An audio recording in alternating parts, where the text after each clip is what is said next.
এখন আমি third round পর্যন্ত ফলাফলটা ঘোষণা করতে যাচ্ছি। থার্ড রাউন্ড পবিত্র মোহন জমাতিয়া, উনি কিউমিউনিটি পেয়েছেন, কিউমিউনিটি ভোট পেয়েছেন 250। থার্ড রাউন্ড পর্যন্ত নোটা পেয়েছে 258। সিন্ধুচন্দ্র জমাতিয়া আইপিএফটি, উনি পেয়েছেন 1799।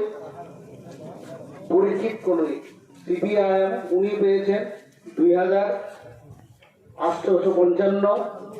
পাতালকন্যা জমাতিয়া, উনি পেয়েছেন 6406।